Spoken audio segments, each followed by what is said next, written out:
तो दोस्तों इस वीडियो में समझेंगे मिश्र धातु टॉपिक है जो कि केमिस्ट्री का यह काफ़ी महत्वपूर्ण टॉपिक है। आइए समझते हैं एलॉय। इसका इंग्लिश नेम है एलॉय। मिश्र धातु का अर्थ हुआ कि यानी कि कोई भी चीज़ यानी मिक्स, यानी कि दो धातु हो अधातु हो तो उसका मिक्सअप, यानी कि दो या दो से अधिक धातुओं को मिलाने से बनता है मिश्र धातु। अब मिश्र धातु में धातु हो अधातु हो किसी न किसी का होना जरूरी है, यानी कि दोनों रहता है। जैसे धातु हो गया धातु हो गया, अधातु हो गया अधातु हो गया। या अगर अकेला रहे, अगर अकेला जैसे पारा है Hg उसका होता है, जैसे मैं उसका एटॉमिक नंबर होता है 80। पारा को Hg कहते हैं, ठीक है, उसका नाम हो गया Hg। अगर अकेला रहे यानी कि अकेला अवयव, यानी कि उसको कंपोनेंट अकेला कंपोनेंट रहे तो उसी को अमलगम कहा जाता है। अगर अकेला, अगर मिश्र धातु में एक अवयव पारा अकेला रहे उसे अमलगम कहा जाता है। तो ये अक्सर एग्जाम में क्वेश्चन बनता है कि अगर मिश्र धातु में एक अवयव हो तो क्या कहा जाता है, तो उसे पारा कहते हैं। पारा, आइए समझते हैं। ये पारा हो गया जिसे में द्रव धातु तत्व बोला जाता है। पूछा जाता है कि द्रव धातु तत्व किसे कहा जाता है, पारा कहा जाता है। और द्रव अधातु तत्व ब्रोमीन कहा जाता है। तो ये सब याद करके रखिएगा। आइए समझते हैं। देखिए मिश्र धातु जो समझाया वही है, दो या दो से अधिक धातुओं को मिलाने से बनता है। दो या दो से अधिक धातुओं को मिलाने से बनता है। यह एक समांग मिश्रण है। कभी कभी एग्जाम में क्वेश्चन बनता है कि मिश्र धातु क्या है, तो ऑप्शन 4 दे देगा, समांग है, विषमांग है, इसी तरह रहेगा। तो यह एक समांग मिश्रण है, ठीक है। इसका गलनांक उच्च होता है, यानी कि हाई होता है, इसका गलनांक हाई होता है। इसमें ठोस का मिश्रण, यानी कि ठोस में मिश्रण होता है इसमें, यानी कि जो सॉलिड होता है सॉलिड से सॉलिड में मिश्रण होता है इसका। और मिश्र धातु में अधातु भी होता है। जैसे बोला कि दो या दो से अधिक धातुओं को मिलाने से या अधातुओं को मिलाने से मिश्र धातु बनता है। तो ये समझ गए इसका परिभाषा। आइए समझते हैं। देखिए अगर मिश्र धातु में एक ही अवयव हो कंपोनेंट तो उसे पारा कहते हैं, यानी कि पारा है अवयव, यानी कि पारा हो तो उसे अमलगम कहा जाता है। पारा हो तो अमलगम कहा जाता है, याद करके रखिएगा। अब जो महत्वपूर्ण वीवीआई है, जो मिश्र धातु है, जो पूछा जाता है 25-30 है। आइए समझते हैं। देखिए सबसे पहले समझते हैं कांसा।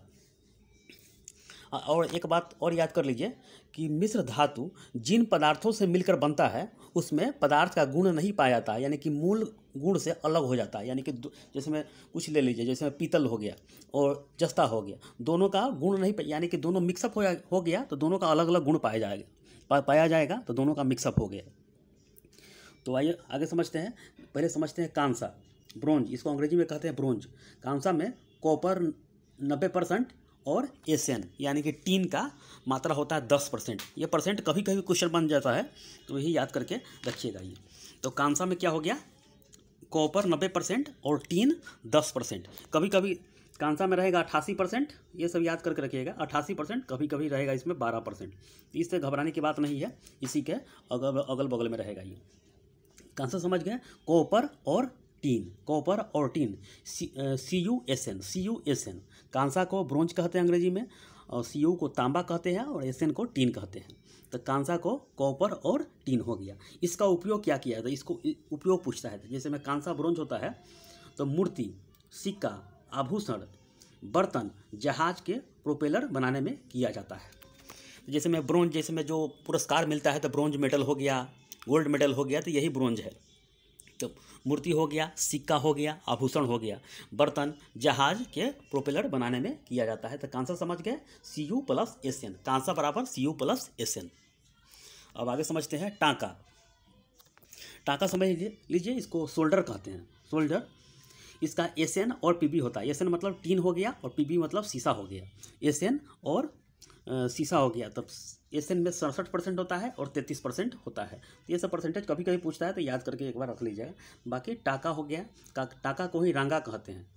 Sn + Pb, इसका उपयोग क्या होता है। टाका का उपयोग होता है विद्युत तारों और अधातुओं को जोड़ने या टाका लगाने में उपयोग किया जाता है। विद्युत तार यानी कि बिजली वाला जो तार होता है उसी में तारों को और धातुओं को जोड़ने या टाका लगाने में किया जाता है। जैसे कोई धातु जोड़ा होता है तो टाका लगाने में इसका काम किया जाता है। SnPb, टाका का SnPb। अब समझते हैं जर्मन सिल्वर।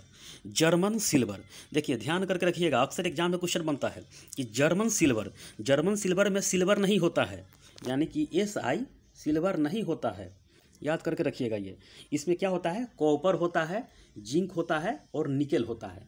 कॉपर, जिंक और निकेल होता है। तो कॉपर में कितना परसेंट होता है, 60%, जिंक में 20% और निकल में 20%, यानी कि 60, 20, 80, 20, 100, यानी कि कोई चीज़ 100% होता है तो ये जर्मन सिल्वर में कॉपर, जिंक और निकल, कॉपर, जिंक, निकल, कॉपर, जिंक, निकल, ये सब याद करके रखिएगा। ये जर्मन सिल्वर समझ गए। इसका उपयोग क्या होता है कि बर्तन बनाने में, विद्युत प्रतिरोध में, घरेलू सामग्री में इसका उपयोग किया जाता है।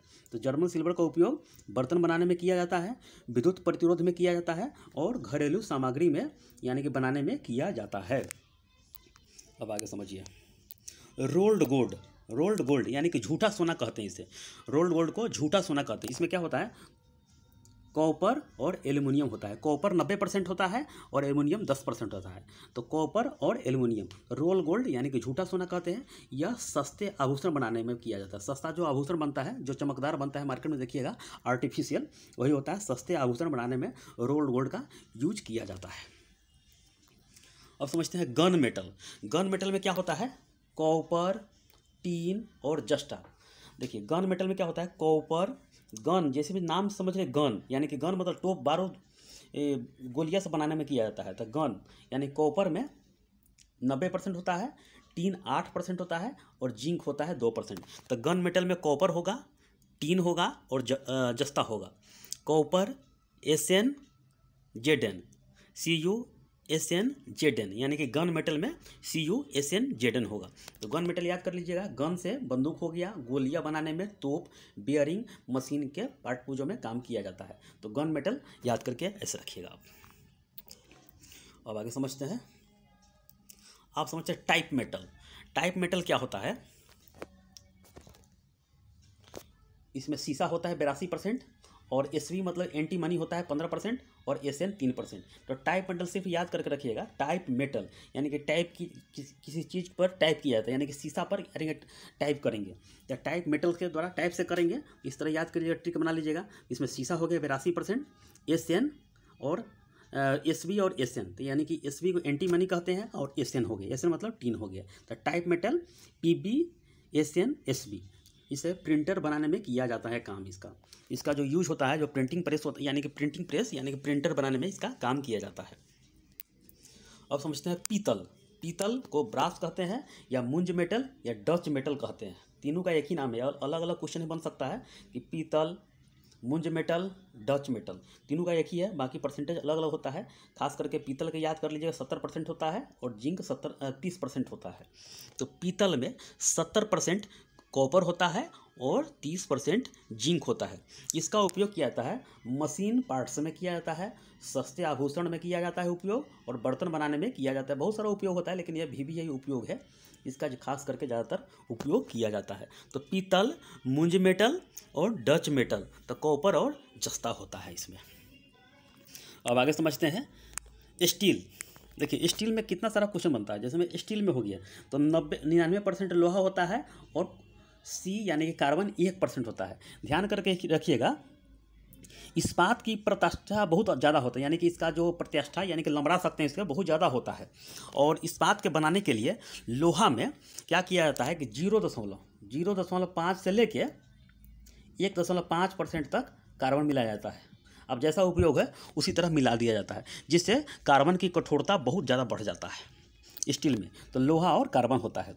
और गाड़ियों के जो गियर होता है, जैसे में गाड़ी किसी का गियर चलता है, गियर होता है, तो एलॉय स्टील से बना होता है, एलॉय स्टील होता है, ये समझ गए। और जैसे में स्टेनलेस स्टील होता है, तो उसमें देखिएगा कि उसमें फेरस होता है, क्रोमियम होता है, निकेल होता है, कार्बन होता है। तो 4 चीज़ से मिलकर बनता है, जिससे उसका प्रयोग किया जाता है बर्तन हो या चाकू बनाने में। जो सब्जी उब्जी काटते हैं या चाकू बनता है, जो सुपारी काटने के लिए, कसेली काटने के लिए जो उसको चाकू बनाया जाता है, उसी का प्रयोग किया जाता है, जो काफ़ी मजबूत होता है और उस पर जंग भी नहीं लगता है, यानी कि जंग रोधी बनाने में किया जाता है काम। और स्टेनलेस स्टील को कठोरता, ये पूछेगा एग्जाम में कि स्टेनलेस स्टील की कठोरता बढ़ाने के लिए उसमें क्या मिलाया जाता है, तो क्रोमियम मिलाया जाता है। क्रोमियम, ये सब स्टील देखिए यहाँ पर लिखा हुआ है स्टेनलेस स्टील। तो फेरस, क्रोमियम, निकेल और कार्बन हो गया। ये दोनों याद करके रखिएगा, क्वेश्चन बार बार बनता है। यानी कि स्टेनलेस स्टील की कठोरता बढ़ाने के लिए क्या मिलाया जाता है, तो इस तरह ऑप्शन रहेगा क्रोमियम। ये समझ गए। और इसको जंग रोधी बनाने में भी काम किया जाता है। एल निको का इसमें क्या यूज है, कि चुंबक बनाने में ज़्यादातर किया जाता है इसका उपयोग। तो एल निको मतलब एल निको, तो ए से एल कर लीजिएगा, एन आई से नी हो गया, को से कोबाल्ट हो गया, निकेल यानी कि एल्युमिनियम, निकेल, कोबाल्ट हो गया। एल निको, एल्युमिनियम, निकेल, कोबाल्ट, चुंबक बनाने में इसका उपयोग किया जाता है। एकदम सिंपल वर्ड में याद कीजिए, सिंपल में, कोई लेंदी नहीं है, कोई कॉम्प्लेक्स नहीं, एकदम सिंपल वर्ड में याद कीजिए, याद हो जाएगा ये। घंटा धातु, ये घंटा धातु को अंग्रेजी में कहते हैं बेल मेटल, यानी कि CuSn होता है, CuSn, CuSn। तो ये घंटा धातु को CuSn बोलते हैं। इसमें घंटे एवं घंटियाँ बनाने में, जैसे मंदिर का घंटी होता है, बड़ा बड़ा घंटी होता है, इसी का उपयोग किया जाता है।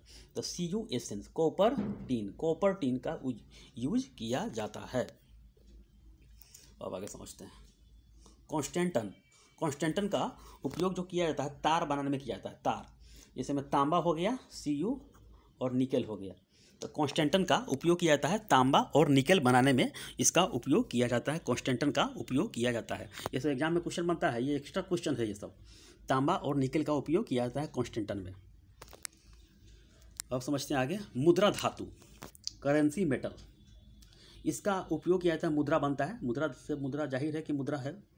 तो कॉपर हो गया, Sn हो गया और Pd मिला लीजिए इसमें, कॉपर, Sn और Pd यानी कि पैलेडियम, इसका उपयोग किया जाता है। तो मुद्रा धातु में सिर्फ एक्स्ट्रा याद कर लीजिए, CuSn और प्लस Pd, पैलेडियम का उपयोग किया जाता है, इससे मुद्रा बनता है।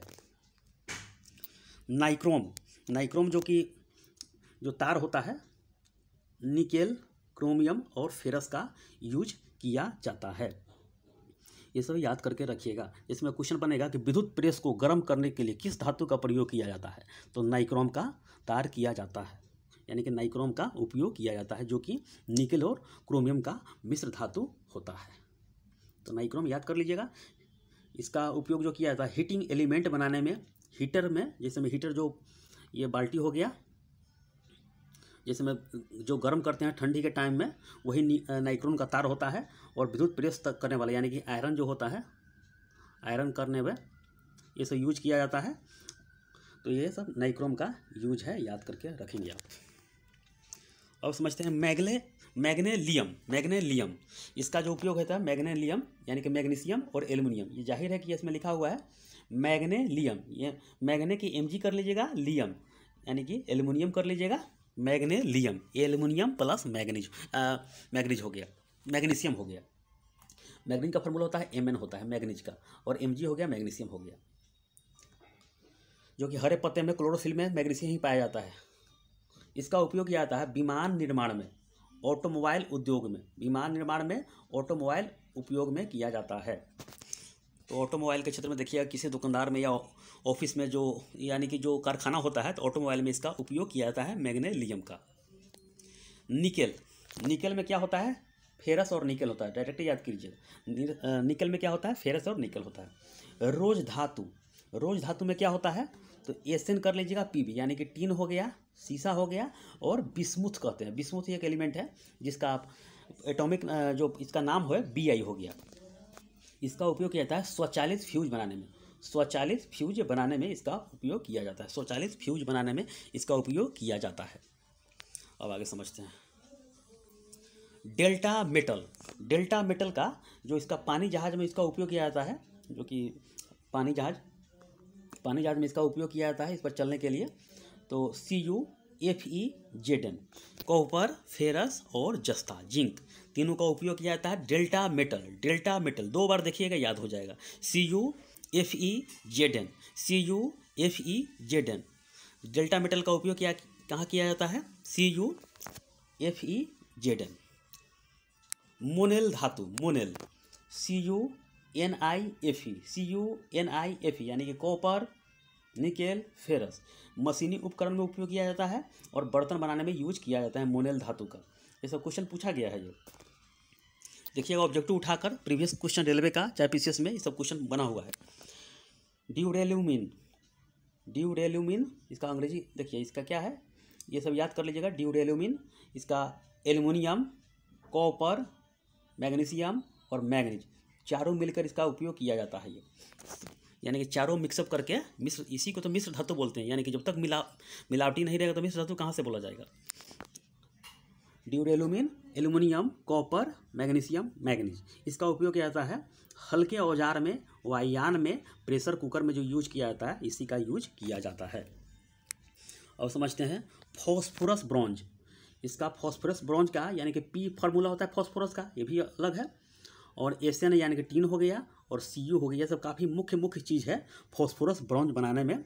सीयू फॉस्फोरस और एसएन टीन का उपयोग किया जाता है। इसमें गियर बियरिंग बनाने में, यानी बॉल बियरिंग जो होता है, बियरिंग बनाने में, गियर बनाने में उपयोग इसका किया जाता है।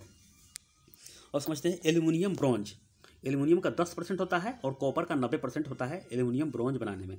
इसका उपयोग किया जाता है तो मुद्रा, सिक्के, आभूषण, पेंट इत्यादि में बनाने में इसका उपयोग किया जाता है। तो आपका ये काफ़ी VVI जो मिश्र धातु से जो टॉपिक है, एक भी क्वेश्चन नहीं छूटेगा इससे, तो ये सब याद करके रखिएगा। ये देखिए रेलवे की पटरियों को खास तरह के स्टील से बनाया जाता है, तैयार किया जाता है। इसे मैग्नीज स्टील कहते हैं क्योंकि इसमें जंग नहीं लगता है। इस तरह के स्टील में 12% मैग्नीज होता है और 0.8% कार्बन होता है, जिससे वह चमकदार दिखता है और उसमें नमी की मात्रा नहीं जा पाता है, जिससे उसका देखिए पटरी में ये मेटल्स के होने के कारण आयरन ऑक्साइड नहीं बनता। इसमें आयरन ऑक्साइड अगर बन गया तो जंग लग जाएगा, इसलिए नहीं होता है और इस तरह की चीज़ों में जंग नहीं लगता। देखिए रेलवे के एकदम पटरी एकदम स्टील की तरह एकदम उजला उजला चमकदार होता है ये। तो इस तरह याद करके रखिएगा। तो ये सब क्वेश्चन इंटरव्यू में पूछा जाता है ये सब, कि रेलवे के पटरियों में क्या लगाया जाता है जिससे वह उसमें जंग नहीं लगता है। तो उसमें मैग्नीज 12% होता है और 0.7 से 8% कार्बन मिलाया जाता है, जिससे पटरिये के मेटल्स में आयरन ऑक्साइड नहीं बनता है और इस तरह के पटरियों पर जंग नहीं लगती है। इससे यह क्वेश्चन बनता है। तो बस ये क्वेश्चन याद कर लीजिएगा, जितना सारा है ये ऑब्जेक्टिव बना लीजिएगा, तो ये सारा का सारा क्लियर हो जाएगा। तो ये काफ़ी महत्वपूर्ण है, ये स्पेशल टॉपिक है मिश्र धातु से। इसके बाद अलग टॉपिक आएगा, ये सब समझिएगा। ये सारा का सारा याद कर लीजिएगा, बहुत ही महत्वपूर्ण क्वेश्चन है मिश्र धातु से। इसमें याद कर देखिए क्वेश्चन बनता है कैसे, देखिए बताते हैं आपको कि मिश्र धातु से जैसे मैं चाहूँ तो 20, 25, 30 क्वेश्चन बन सकता है इससे। देखिए क्या है कि मिश्र धातु क्या है, समांग है, असमांग है, दोनों है, इनमें से कोई नहीं है। ये समांग याद कर लीजिए, डायरेक्ट याद कीजिए, समांग मिश्रण है ये। इसका गलनांक उच्च होता है, यानी कि हाई पावर में ये गलनांक होता है। इसमें ठोस का मिश्रण, यानी कि ठोस का ठोस में मिश्रण होता है, ठोस का ठोस में मिश्रण होता है, तो यानी कि सॉलिड प्लस सॉलिड मिश्रण होता है। मिश्र धातु में अधातु भी होता है, एग्जाम में बनता है क्या मिश्र धातु में अधातु होता है, देश होता है। देखिए इसमें होता है कि अगर मिश्र धातु में एक ही अवयव हो तो उसे अमलगम, यानी कि एक ही अवयव, यानी कि पारा हो गया, Hg हो गया, तो यही अमलगम कहलाता है। बस इतना सारा का सारा याद कर लीजिएगा, तो किसी न किसी एग्जाम में क्वेश्चन बनेगा ही बनेगा। तो ठीक है, इस वीडियो में इतना ही, धन्यवाद।